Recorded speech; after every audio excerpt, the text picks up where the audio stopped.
बनी है। नदी की धारा और चट्टान के मध्य सदा संघर्ष रहा है, परंतु हर बार चट्टान की कठोरता को हारना पड़ता है और नदी की धारा कोमल होते हुए भी कठोर चट्टान को काट देती है।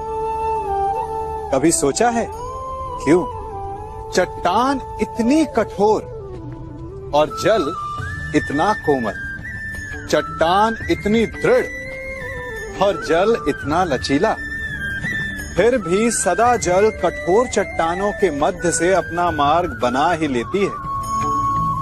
कारण केवल एक है और वो है लगातार चलने की क्षमता। जल बढ़ता रहता है, चट्टान अडिग रहती है। इसी कारण जल चट्टान को काटकर मार्ग बना लेता है। इसलिए लगातार चलते रहिए, रुकिए मत, क्योंकि चट्टान जैसी हर समस्या को आप भी जल की तरह काट सकते। हम सब शीघ्र ही सफलता चाहते हैं, ढेर सारी संपत्ति और सुख चाहते हैं, और ऐसे में कई बार हम छोटे मार्गों का चयन कर लेते हैं। वो मार्ग जिनमें परिश्रम नहीं होता, जिनमें होता है तो केवल छल, कुटिलता और भाग्य का सहारा। जैसे कि जुआ। कोई जुए के खेल में धन लगाता है, कोई दांव लगाता है और ये भूल जाता है कि जुआ ऐसा दलदल है कि जिसमें एक बार गिरे तो सर्वनाश से पहले निकलना असंभव है। यदि आप जीते तो और जीतने की भूख बढ़ जाएगी, और यदि आप कुछ हार बैठे तो उसे पुनः पाने के लिए आप फिर से खेलेंगे। मनुष्य को ये आभास ही नहीं होता कि अपनी संपत्ति के साथ साथ वो अपनी मानवता, अपने संस्कार, अपना धर्म और अपना उत्तरदायित्व तक सभी जुए की भेंट चढ़ा देता है।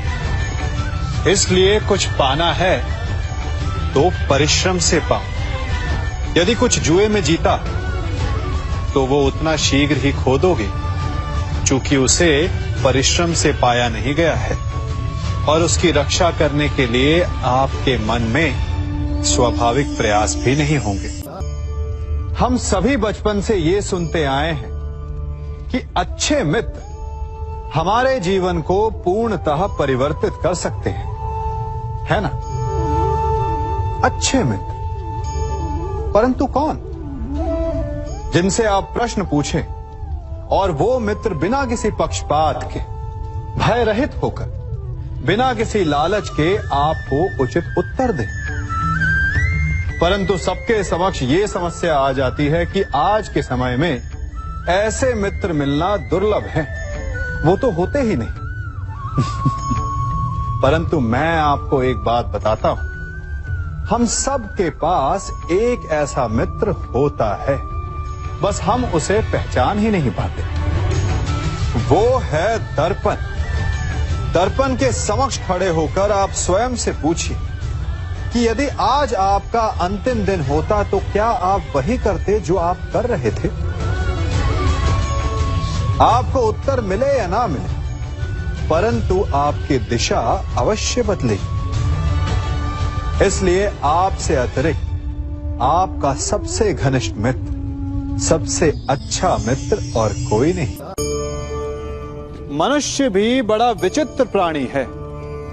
अपनों से नीचे के स्तर के लोगों को वो हे दृष्टि से देखता है, उनका उपहास उड़ाता है, उनसे बार बार कहता है कि तुम्हारा कुछ नहीं हो सकता, तुम भविष्य में कुछ नहीं कर पाओगे। जब मनुष्य के पास धन, संपत्ति, मान होता है तो वो दूसरों का आदर नहीं करता, परंतु वो एक बात भूल जाता है कि उससे भी अधिक शक्तिशाली कोई अस्तित्व में है, और वो है समय। काल। काल अपना चक्र कब बदलेगा ये कोई नहीं जानता। समय अपनी करवट कब लेगा ये कोई नहीं जानता। कोयला भी समय के साथ साथ हीरे में परिवर्तित हो जाता है। इसलिए जीवन में कभी भी किसी का भी उपहास नहीं उड़ाना चाहिए। कभी कभी आप सबके जीवन में एक ऐसी विचित्र समस्या अवश्य आती है कि शक्तिशाली के समक्ष मौन हो जाए। कि उस शक्तिशाली से विवाद करने से बचने के लिए आप मौन रह जाते। मानता हूं ऐसा करने से आप एक विवाद से बच जाते, एक संघर्ष से बच जाते, परंतु ऐसा बचाव एक बड़े संघर्ष को जन्म दे देता है। कैसे? हमारा मौन रहना अनजाने में उसका समर्थन बन जाता है और वो स्वयं को अधिक शक्तिशाली अनुभव करता है और यहां से हमारा दमन प्रारंभ हो जाता है। एक के बाद एक हम अन्याय में अनचाहे रूप से सम्मिलित होते चले जाते हैं। तो इसका तोड़ क्या है? ये समझने के लिए ये जानना आवश्यक है कि ऐसी कौन सी बात है जो आपको विरोध करने से रोकती है। ये सामने वाले की शक्ति नहीं जो आपको रोकती है, ये आपके भीतर छिपा भय है जो आपको रोकता है।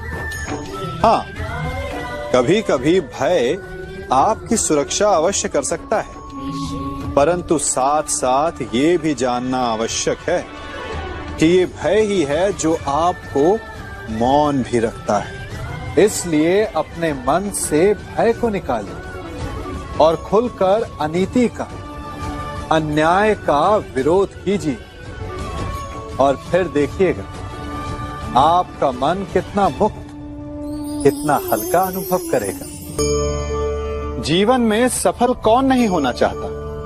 पद में, प्रतिष्ठा में आकाश जैसी ऊंचाई किसे नहीं चाहिए? स्थिरता में भूमि जैसी दृढ़ता किसे नहीं चाहिए? सभी को चाहिए। परंतु सफलता का पुष्प अपने साथ अहंकार का कांटा भी लाता है।